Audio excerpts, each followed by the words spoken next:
Aromagees Botanica, a metaphysical store for mind, body, and spirit. Oils, herbs, candles, crystals, teas, handmade soaps, tarot cards, everything you need on your magical journey. Daily psychic and tarot readings, classes, witchcraft, pagan, and hoodoo supplies, most of it made in-house. Try our free Dress Your Own candle station. From spiritual gifts to ritual supplies to religious books, we have the widest selection of metaphysical products in all of Tennessee since 1999. It is our goal to inspire everyone to explore their spirituality in their own way by offering information and products in a nurturing multicultural environment. Open 7 days a week. 223 Donaldson Pike, Nashville, Tennessee, or visit us online at aromagees.com.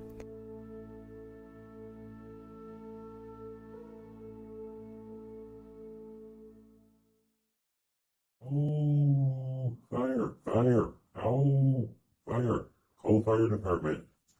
Oh, wait, never mind. Fluffy says that it's he's smudging the house.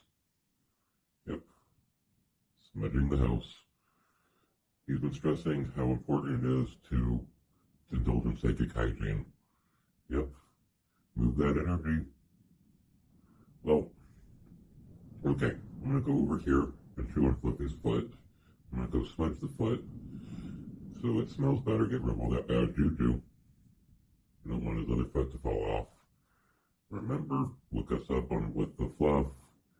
Love ya. Bye. Ow.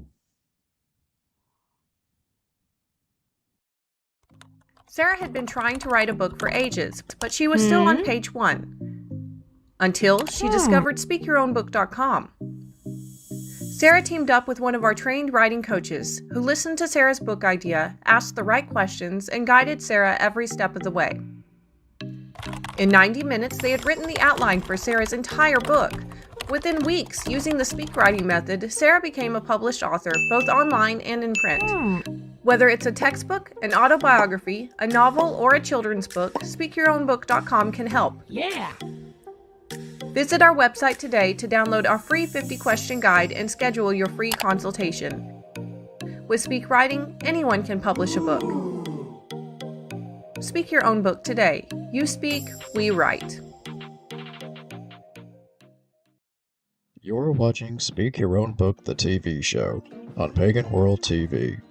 Please welcome your host, Krys Copeland, head writing coach and co-founder of Speak Your Own Book.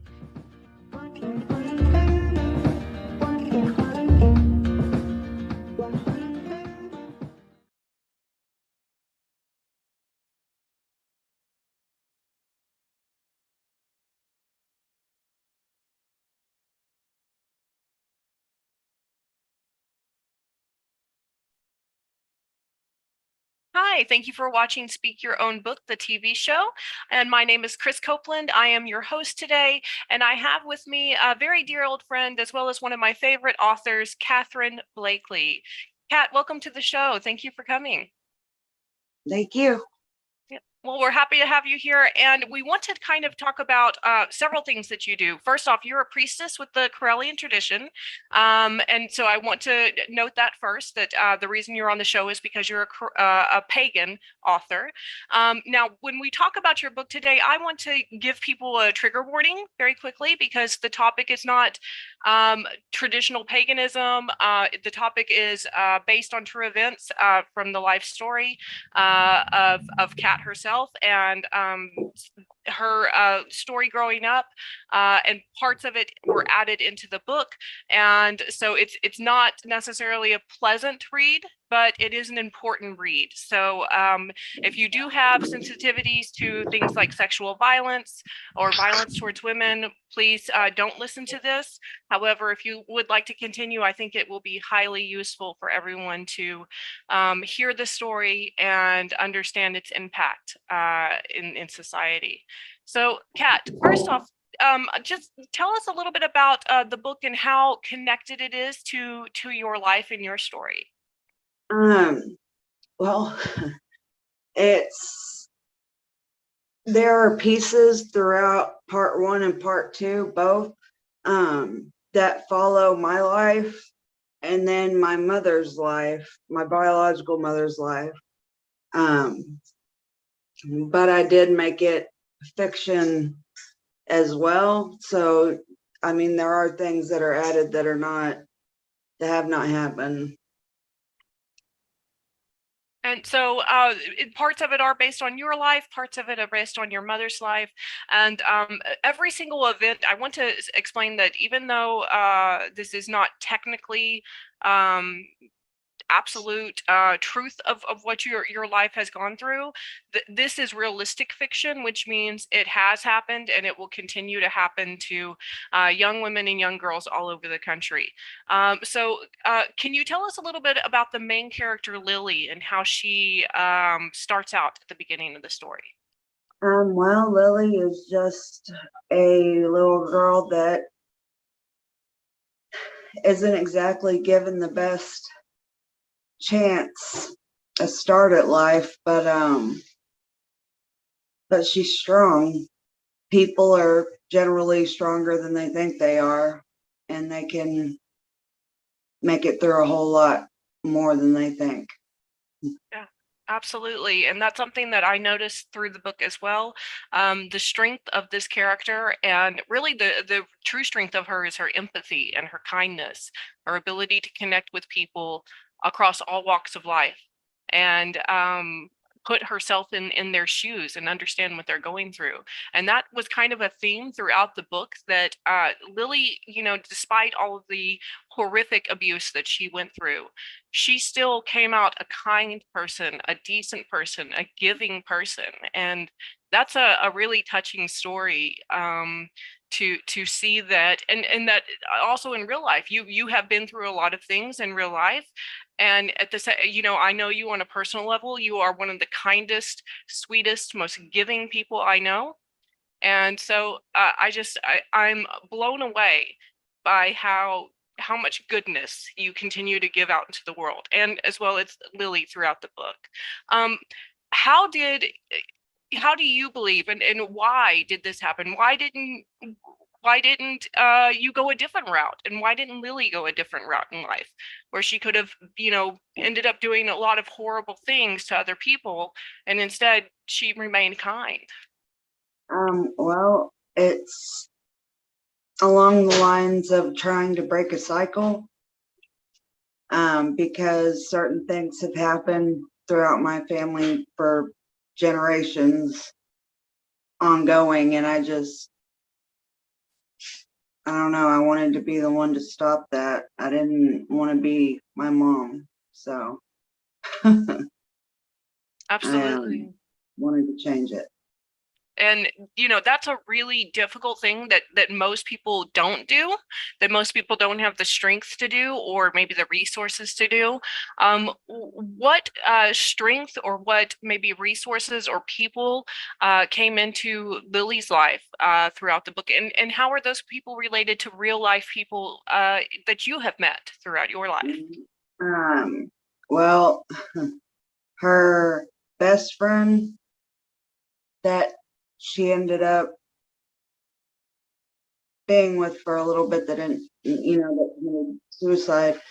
That one was actually based off of someone named Krys, a boy I met whenever I was little. That was a huge helper for me, that helped me stay afloat when I thought I couldn't. And she's had other friends come in throughout that I guess just kind of remind her that life isn't just that bad thing. And that's what helped her stay afloat. Because otherwise it's really hard to be in a bad situation like that and not focus in on all of that bad stuff. So those other people helped her bring her focus outside of every. Yeah. Absolutely. And I am fascinated by the character that you bring up, the one that's related to the in real life Krys, the Sky, the story of her and Lily meeting. One of the things I found fascinating about your writing was that you have this ability to describe mental health issues without naming the mental health issue. You describe people's reactions, their behaviors, maybe the swirling thoughts in their heads, and I find those certain passages really true to the real life behaviors that people who suffer from those mental health issues go through. In particular, I'm thinking of an incident where Sky is talking about her father having killed her sister, and all of a sudden she goes blank, and kind of freezes up. And I know that feeling because I also have PTSD, and I'm like, oh, okay, this is obviously a PTSD trigger. And you were able to paint that so vividly. How do you decide how to craft the words, how to choose the words to show a scene without telling us? I guess just experience, just going back on experiences that I've had, that I've seen, that are around me. I use that. I don't like the terms because a lot of the people who have it generally don't sit there and talk about the actual name. It's the experience that matters most. So I use that instead. I think that yeah, I think that is an excellent writing technique. And if you're listening and you want to be a writer, take Kat's advice to heart here. Show that experience, show the behaviors, show the things going on that the person is experiencing internally and externally, and don't just say she has PTSD. She had a PTSD trigger. Yeah. Your use of dialogue is also incredibly interesting throughout the book. Most of this, I believe, takes place in Texas. I know there was a traveling back and forth as a child, and it showed, she understood that a large amount of time had passed, but she wasn't sure where she was in those situations. And I found that really fascinating, the way you kept that kind of sense of a child who really doesn't, you only see what Lily sees. You don't see outside of that. And so you're interpreting the entire situation through her, at the very beginning, through her 4-year-old eyes, and then again through her, I believe, 8-year-old eyes, and then 11-year-old eyes as she continues. That is a fascinating technique. But going back to the dialogue, the thing that I admired was that you put people's accents into the dialogue. So can you talk a little bit about how you did that, especially in regards to the Texas accent? I guess I just used exactly what I heard in certain situations. And I wanted to have the characters be who I wanted them to be, which includes everything about them, I guess. When they talked, I heard their voice and heard how they would say things. So that's how. Yeah, I love that technique as well. Adding in a phrase like, hey, y'all, that immediately shows the Southern accent. There's small techniques like that. But you go even further. You change a little bit of the spelling style to reflect the mannerisms of the speech, and you use punctuation to show pauses or changes in thoughts, or anything else that's like an interruption to what's going on. Yeah. Talk to us a little bit about how you planned out this book. This takes a lot of individual characters and really brings them to life, and the plot line as well. How did you have this idea, and then where did you go from there?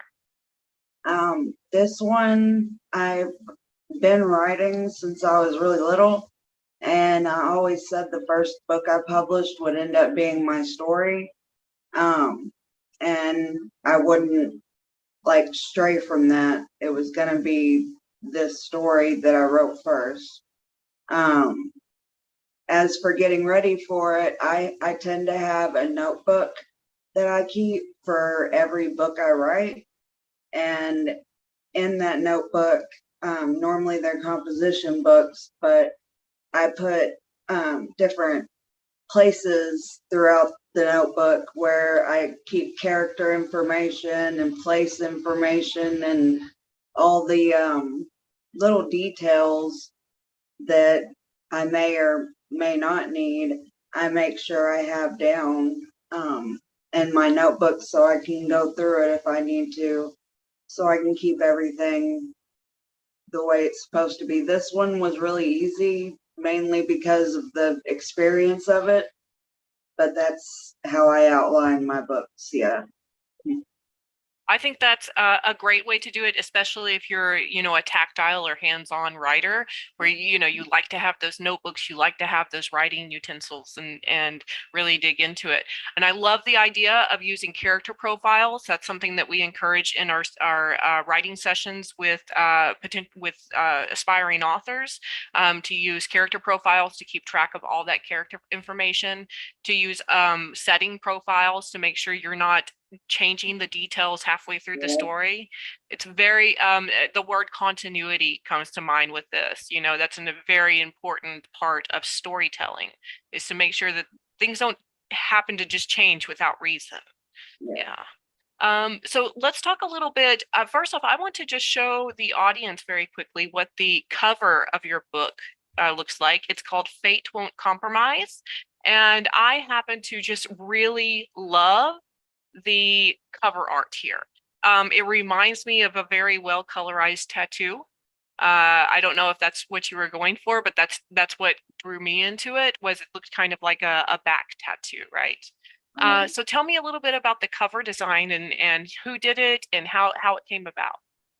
I was looking up a lot of different hearts, like broken up hearts, stages of painful hearts broken to healing. And actually, I went to my tattoo artist that I go to, and he ended up putting that together for me. Wow, this is really beautiful work. So yeah, shout out to your tattoo artist. What are you able to give his name and share his information? I mean, yeah, it's Cooper. Cooper, and he's in the Dallas area. Is he at a shop? Not right now. He's not. Okay, so if you're in the Dallas area and you're looking for a good tattoo artist, I'd recommend this guy just from the cover art here. And I love how you talked about you search for the images that you had in mind. That's something that we also recommend to our authors as well, who are struggling to figure out how to put together cover art as a self-published author. And I love the little details you can see in the background here on the heart, that it's literally stitched back together. So a lot of symbolism in this cover. And if you're listening out there and you haven't figured out your cover art yet for your book, start thinking about it. It's really important because people do judge books by their cover. Yeah, so Kat, tell me a little bit more about when you're talking about the plot line and how you set that up event after event. How do you check for continuity when you're finished? How do you make sure that everything you put in there it stays in the right place? I actually check it as I go along.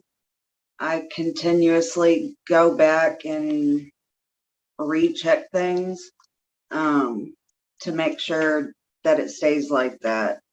That's why I had the notebook as well. I had the outline for the book, as in every single chapter is outlined, and what I'm going to do for that chapter is written down as well. So I just make sure I stay with that and continue checking. Yeah, that's the exact same thing we do when we're outlining books with Speak Your Own Book. It's the same method that I use to outline our textbook for the course. So if anyone is listening and wants to learn how to do that, there are steps that will guide you through the process that Kat is talking about in the book and in the course available at witchschool.com.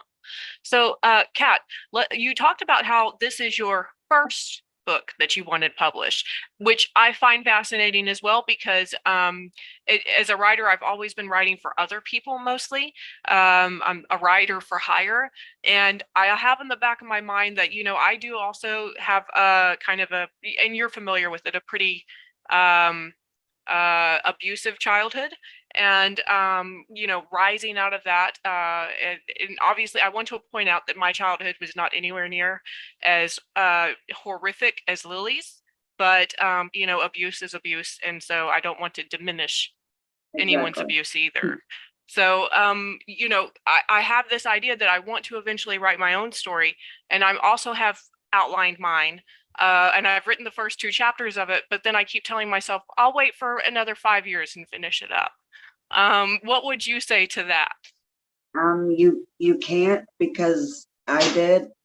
I ended up writing the first 3 chapters, and a remark was made about what I had written that stopped me from continuing for about 8 years.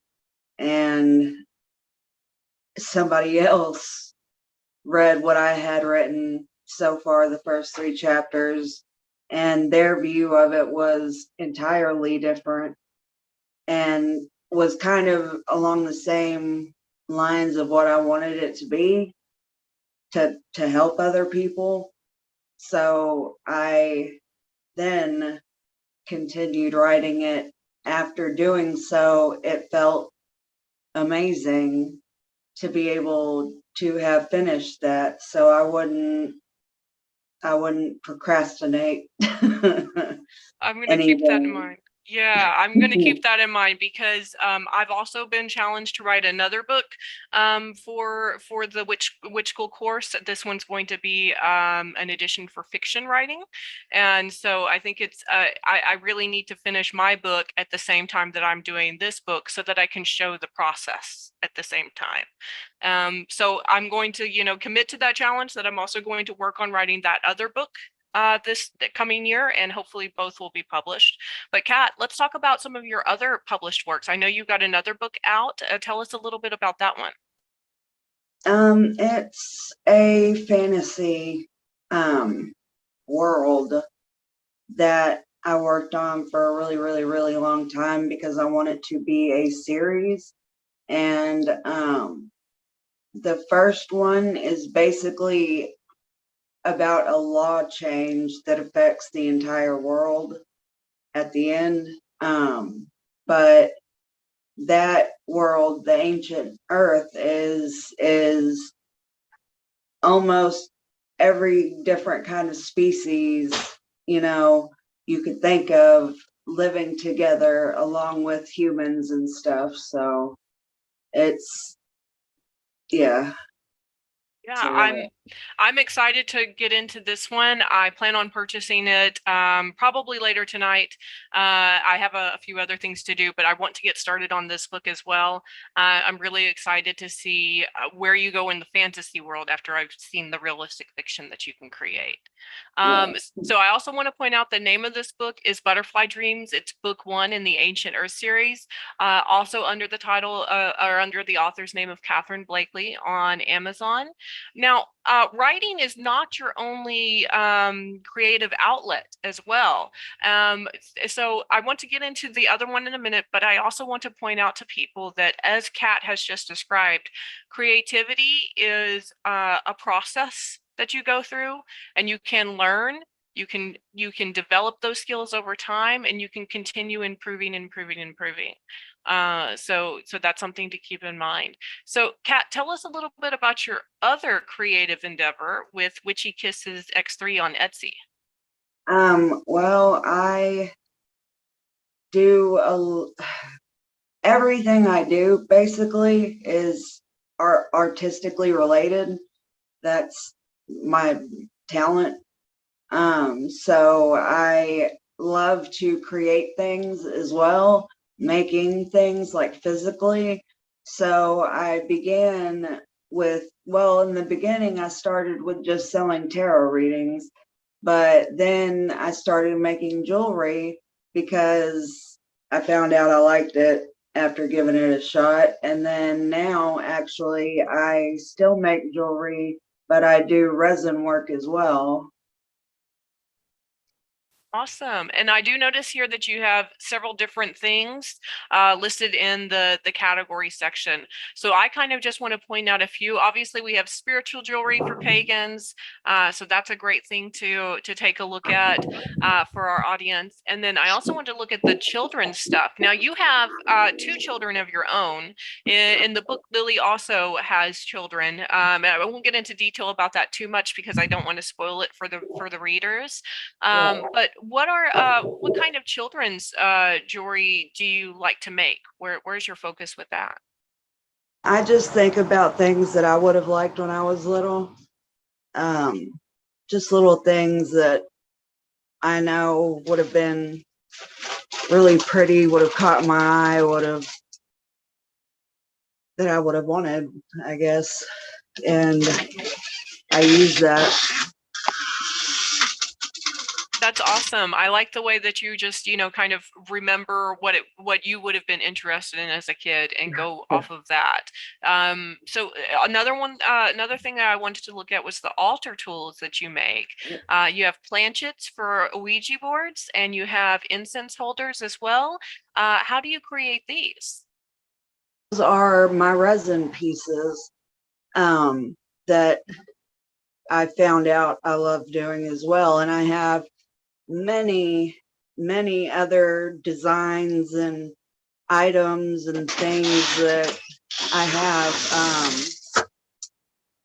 that I still need to post on there. But yeah, that's all my resin work. And it's beautiful. I'm looking through the individual pieces here, and I love the planchets. This really reminds me of, there's a Ouija board maker in our community. I don't remember her name exact. I have a name in mind for who I think it is, but I don't want to say it in case I'm wrong. But it reminds me of her work with that. And if you're on any of the Corellian Facebook groups, you'll know the person I'm talking about. Her Ouija boards are amazing. I think these would make great kind of partnerships with her Ouija boards. So let's I'm going to go ahead and stop sharing our screen here because I have a couple of other topics that I want to switch back to in regards to the book Fate Won't Compromise. One of the things that I really loved was your use of foreshadowing, especially in the last few chapters. Now, and I don't want to spoil too much, but can you tell me how you developed your technique for adding little pieces of foreshadowing and hinting as to what's coming next?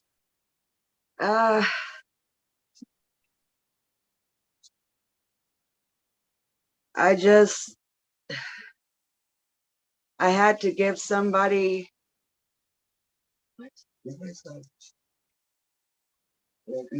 I don't know, life.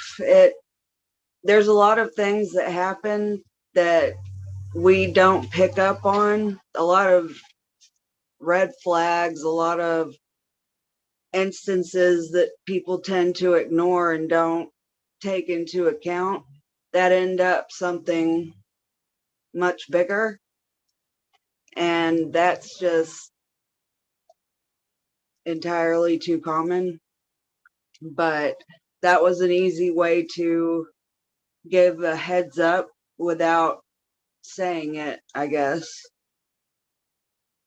I actually love the word choice that you use there. If you change your foreshadowing to just be red flags that you notice, that makes it a very simplistic way of understanding what foreshadowing means. So if you're thinking about, if you're listening to this right now and you're thinking back to maybe people you've met that turned out to be not good for you or maybe toxic for you, and you think about those indicators that you should have paid attention to before, but you didn't understand or didn't know or didn't see them. And I think that's the same way with Lily. She always tried to see the best in people, so she never suspected the worst, and that didn't always land in her favor. So let's talk a little bit about the relationship with Sky in the story, especially in the reuniting later in the book. The relationship, the powerful connection, the love that these two characters have for each other is so apparent. I know that this is also based on someone in real life. Was that same level of passion and connection and empathy also in that original relationship for you in real life? Absolutely. That was my best friend in the entire universe. Like, yeah, absolutely. I really like that Lily had that one person to kind of hold on to throughout some of the worst years in her life. And it makes me feel better knowing that you also had that person to hold on to through some of the hardest parts of your life. Sometimes there may be people in our community also stuck in situations where maybe they are addicted, or maybe they're struggling with mental health issues, or maybe they're caught up in sex work that they do not want to be a part of, and it's not their choice to do so willingly.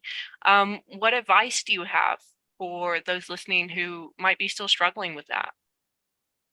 There are others out there. One, you're not alone. That was a big one that I struggled with. You're not alone. And especially nowadays, there are so many resources and people that are willing to help now. But it's going to be hard. That road to recovery, to healing, is awful and tough, but it's worth it. To be where you want to be in life is an amazing feeling. That'll trump all of it that you go through to get there. Absolutely. And I want to, touch a little bit more on the drug addiction. Lily was not someone who chose drugs. Drugs chose her before she was ever even born. Lily's mother. What situation? Let's describe that situation that Lily's mother is in at the beginning of her life. In the beginning of her life, Sabrina's life. And we can even go back further if you want to, fill in details on that. That would be very interesting. It's like I said, it's a family generational thing that has happened, and I have made the decision to write books on certain characters from Fate Won't Compromise. Lily's mother being one of them, because that life it's terrible as well. Unfortunately, she wasn't one of the ones that could find a way out, as you know, to get better or anything, but her life started just about as bad as Lily's, if not worse, you could say, with her own father and events that happened to her. So she wasn't exactly given a chance either. Her life went the way that unfortunately a lot of lives do, and ended badly because she was never able to get out of it. Like I said, that's the hardest part, is getting out of it. Absolutely. And I want to point out something that I've learned in my studies on this. It's something called the birdcage theory, and please feel free to Google it and verify the information I'm saying. But when you're looking at a bird, but your face is pressed up against the bird cage like this, you can't really see all of the bars that are holding it in. You only see one or two. And that bird, you're like, why is he so stupid? Why can't he just fly out? What's wrong with him? And I think a lot of people have that same perception because they're too close up to the bar, so they only see a couple of issues going on in the person's life and not the entirety of the issues going on in their life. And you illustrated that beautifully by saying, yeah, Lily had it bad, but Sabrina went through so much more, right? And yeah, I resonate with that so much because it's the same in my own family. You know, we had generational poverty. My great grandparents were tenant farmers and migrant workers, and with generational poverty comes a lot of stress, and with stress tends to come abuse in those households. And you know, my mother would say when the abuse would be going on in our household, well, you have it so good compared to how we had it. And she's absolutely right. I won't deny that because I've heard the stories. You know, she had it way worse. That's very true. It still doesn't excuse the behavior that she had towards her own children. Yeah. And like you, I have also managed to find some forgiveness for my mother. I understand that this is because of the life that she led and everything that happened to her. She didn't know any better. She couldn't have done any better than what she did. And I've come to peace with that. How did you go through that process of finding peace with Sabrina? I actually hated her for a really, really, really long time. But technically it wasn't until I finished the book and I thought about writing her story that I really sat there and came to that realization. Like, it's not her fault. No, it doesn't excuse it, but it's not her fault. I can't hate her for not being able to do something she was never taught. I can't hate her for doing exactly what she was taught, and that's it. Like, it's easier that way. That living the life that you know is easier, and I realize that now. I do. Absolutely. And I think that's something that is especially true in the South as far as generational abuse and generational poverty. It seems to happen at higher rates in the South. And my concern about that, I think it is related to the Christian religious fundamentalism that goes on in the South. I think it has a lot to do with that.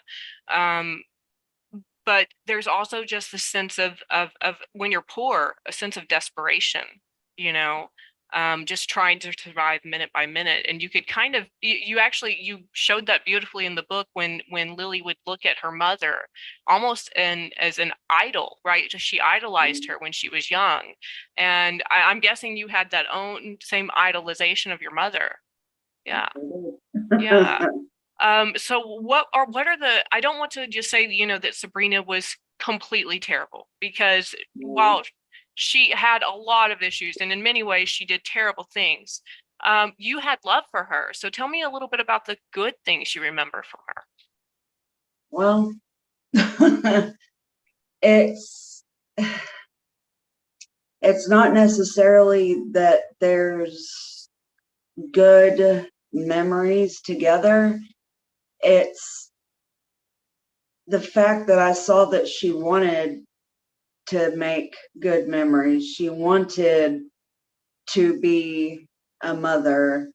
She did want to, and she showed that, and I guess that's what I clung to, because I knew that meant she cared. She did love me, and no matter what was going on, that never changed. So I loved her back for that a lot. Like, she was my entire world for years because she wanted to be my mom, I guess. And I think I had a similar relationship with my mother as well. First off, I also had a huge amount of hatred for her throughout my late 20s and well into my early 30s, because of all the things that she had put us through. But just like you described Sabrina, my mother, she tried to do good things for the family. She tried to, like maybe take us on vacation to Galveston or something. And then she wanted to be absolutely perfect the entire time. And of course, we're whiny little kids, so we're not being absolutely perfect. And she would scream and yell and threaten to beat us. And then occasionally our stepfather would actually do that. So it was that kind of mentality, the same as Sabrina's. I want to be a good mom. I'm doing all the things that my parents did to me to make me turn out okay, and I turned out okay. So I should do the same things, maybe not so much, but the same things to my own kids. Yeah. And you broke that cycle, and Lily broke that cycle. So, if people read the story, that they can find out how Lily broke that cycle. Lily also had a bit of a relapse when she became clean from drugs. And I think it's so important that you put that in there, because so many people think that, it's like this: you just cut it off cold turkey and then you're fixed and that's it. And no, oftentimes there are relapses, sometimes multiple relapses, because it's a disease like cancer. Cancer can come back, so can a drug addiction. Why did you add that situation of a relapse in there? Because it's real. That's real. I've relapsed before. I've pretty much everybody I know that's had the same issue, that has tried to be clean, relapses. That's because drugs are everywhere. And I mean everywhere. It doesn't matter how good of a neighborhood you're in. It doesn't matter what kind of life you're living inside of your house. Drugs are out there. And generally they're going to find their way back to you. You've just got to be able to be strong enough to get away from it.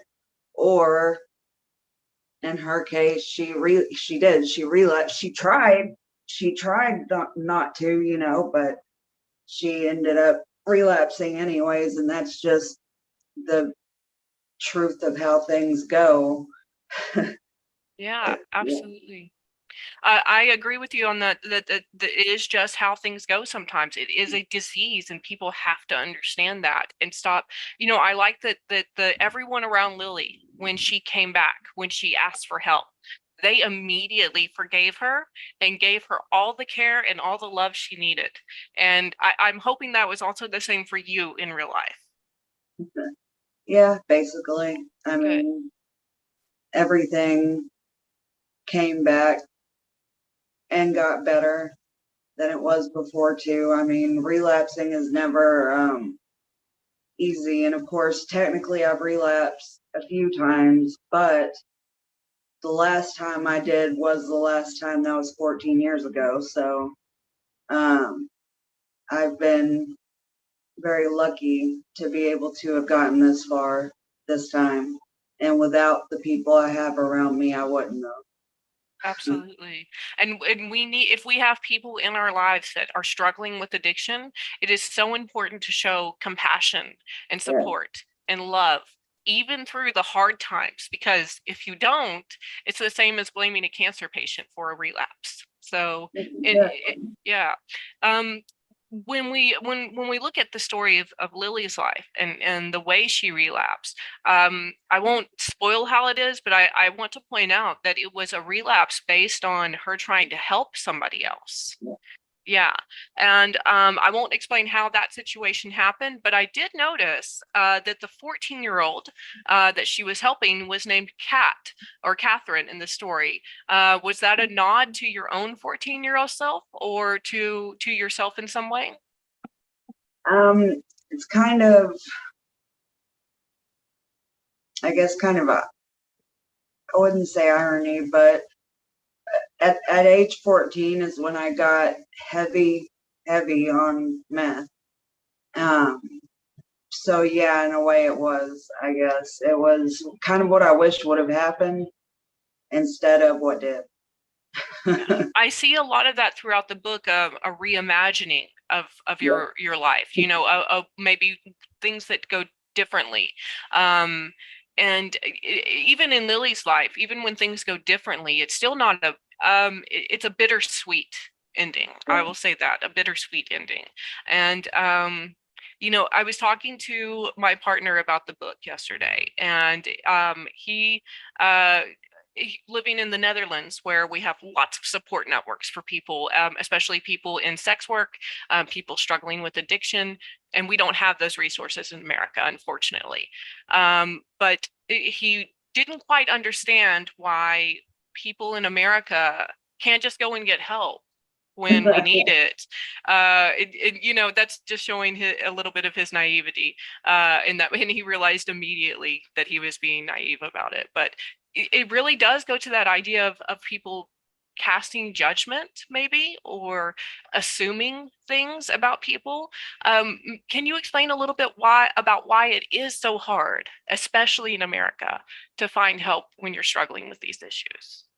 A lot of people, it starts with the support around them, and a lot of people don't have that anymore. And if they do, their support doesn't know how to be supportive, if that makes sense, because they don't know they need to do it with compassion and love, and no matter what, a lot of people think they need to be hard and make that happen, you know, no matter what, you got to be very hard with them, and that's generally not going to work.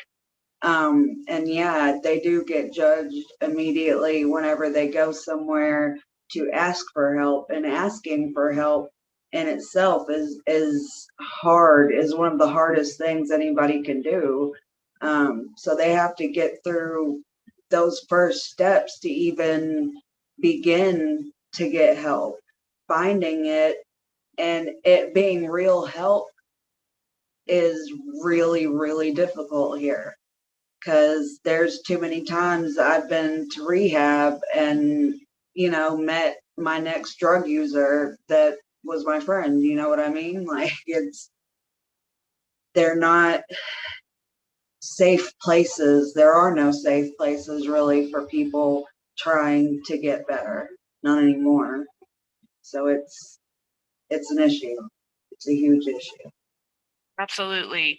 I find that incredibly, you know, I'm realizing that as long as I've been here in the Netherlands now, I also feel too detached from the reality of what life in America is actually like anymore, and how difficult it can be for people struggling with these issues.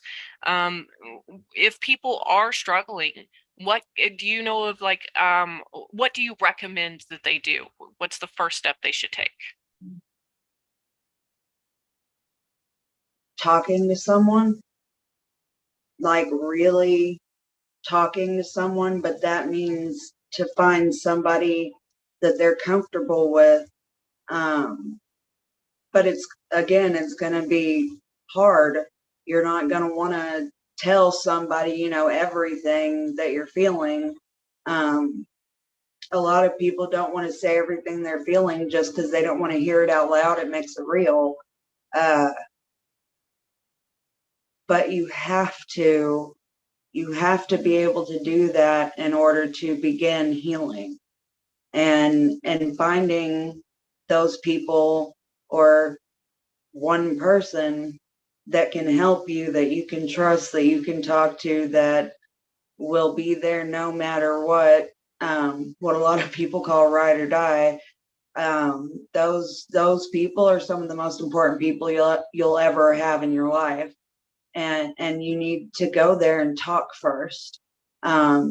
Research places, or have your friends research places before you just go to one, because there's a lot of them, like I said, that are pretty twisted inside, and they let too much happen to where it's not helping, it's just broadening your horizon of people to do things with. So yeah, you have to research places, talk to somebody and research more than anything before you go somewhere. Absolutely. I agree with you on that because I've had counseling and even psychiatric help in Texas, in Oklahoma, in Indiana, and now in the Netherlands. And I have to say, the only ones that really helped were in Indiana and the Netherlands. Texas tends to have a big problem with not having enough quality resources or people that are truly knowledgeable and compassionate and caring in the counseling industry. Yeah. So let's talk a little bit about something a little bit more positive I found in the book. It was the way little slices of like what I like to call poor folk Americana are just dropped throughout the book. One in particular I remember very clearly because it's also something that I grew up with is homemade, really cheap spaghetti and garlic bread made on white bread with garlic powder on top. So why was that Lily's comfort food in the story? Why did you choose that one? Honestly, I picked that one because it's my son's. That is his favorite meal ever. And it's just, and like you just said, I've had it my entire life. I mean, that's always been something that's been around. So it's an easy, cheap comfort food that people can fall on if they need to. If that makes Absolutely.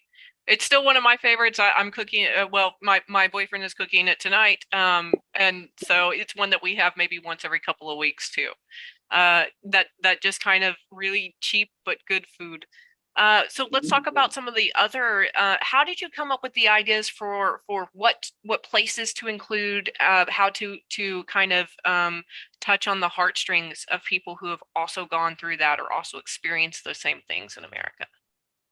There were some places that, I mean, of course, nothing has the correct names and everything, but well, like streets and areas and stuff like that. But a lot of it was where I grew up when I was little. A lot of it is exactly what I saw, but I added certain places, restaurants, things like that, and kind of mixed it in with the fiction, I guess, to make you realize that it's still real. I mean, it's a fiction book, but it's very real. Unfortunately, that stuff happens every single day, regardless. So, I mean, where there's a Sonic, there's drug addicts. So I don't. It just is everywhere. As a former Sonic car hop, I can confirm this. So yes, it's just everywhere. And but I do find like the way you describe it, it could be literally any town in America. And that's exactly what you're going to see there. The strip malls, there's going to be that little bookstore, there's going to be the Sonic drive-in. And I love the way you craft the scenes, the details that you add into the story. That's a skill that is very difficult to teach to writers, but it seems to be one that you have really innately within you. You're able to pull out these details. So when you're thinking about how you're going to craft that scene, how you're going to put in those details, do you brainstorm with a lot of different ideas? Do you sketch it out? Do you write it out? How do you do that? I write a lot of it out. I have sketched some of it. It just depends on if I'm going off of memory or if I'm making it, creating it. That each one requires different ways of getting it out there. So Absolutely. yeah. Now, kind of to just wrap up here for a minute, I want to finish with two thoughts. As someone who has borderline personality disorder, I see things in extremes, and I experience things in extremes as well, extreme joy and extreme happiness, extreme sadness, extreme anger. And I could see that Lily also has a lot of these same extremes in herself and in her life. Um, what was the reason behind crafting the character with those extremes? Um, because it's real. It's what I know. I Yeah. mean, Yeah. And for people who live in extremes, I think both of us are types of people who live in extremes, or at least have had periods of extremeness in our past. Myself with all of the things that I've had in my life, and you with all of the things that you've had in your life. When you think about your life so far, the sum total of it, um, is all of the tragedy, all of the heartache, all of the loss, um, is it worth the amount of joy and happiness and love that you also have been able to experience in life? I wouldn't change anything for the world, all the way back to her being pregnant with me on a street corner. Like, it doesn't, all of it, I wouldn't want to change, because I know who I am, and that's really special to me. To be able to be young and know who you are is apparently kind of different now. And it's led me to where I am as well. I've had certain experiences that would have never been an option had I had something, you could say, better or different. And I wouldn't want that. I love exactly what my life is, what it has been. I have that same feeling about my own life. Like, there are a lot of hard things that I went through, but where I'm at now in life, if I had to go through all of that again plus fire too, I would do it all to get where I'm at today, because I'm so happy today compared to where I was before. Yeah. And I kind of want to just end on that high note, because Lily, like you as a mother, broke the cycle. Lily's children will never work the street. Lily's children will never be on drugs. And it's the same for your own. Your children will never have to go through any of the things that you went through. How does that feel, knowing that you did that as a mother? It's amazing. It's all I wanted. I didn't want to be my mom. Like, that's all I wanted. I wanted them to be happy and not ever have those feelings and experiences and stuff that I had. The really, really, really dark times and stuff. I'm glad that they'll never have to feel that. That's exactly what I wanted for my kids. Yeah. And I've met your kids. They're fun, rambunctious young boys, and I tell them that I say hi, because I do miss them too, as well as you. And hopefully one day you can come over here and visit us in the Netherlands, and maybe we can come back to Texas and see you again too. Absolutely. Yeah. So just as a closer here, how can people find you online, and how can people find your books and your merchandise? My books are on Amazon. My merchandise is on Etsy, on Witchy Kisses ×3. And I am on Facebook, I guess, mostly is where you could find me. Wonderful. Thank you so much, Catherine, for joining in today. Everyone, please go out and check out her book. Just read through the first 3 pages. That is enough to catch your interest, and buy the full book on Kindle. I was fascinated by it, and I'm looking forward to reading the second book that you have put out as well. So thanks for coming today, Kat. Thank you. And thank you everyone for listening in to Speak Your Own Book. Again, my name is Krys Copeland, and please have a blessed day.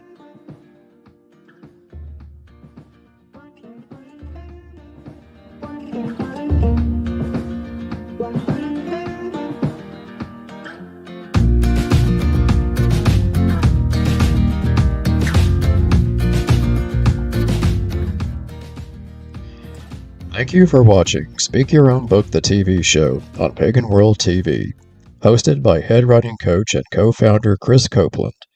Please join us next time on Speak Your Own Book. Sarah had been trying to write a book for ages, but she was still on page 1 until she discovered speakyourownbook.com. Sarah teamed up with one of our trained writing coaches who listened to Sarah's book idea, asked the right questions, and guided Sarah every step of the way. In 90 minutes, they had written the outline for Sarah's entire book. Within weeks, using the speak writing method, Sarah became a published author, both online and in print. Whether it's a textbook, an autobiography, a novel, or a children's book, speakyourownbook.com can help. Yeah. Visit our website today to download our free 50-question guide and schedule your free consultation. With Speak Writing, anyone can publish a book. Speak your own book today. You speak, we write.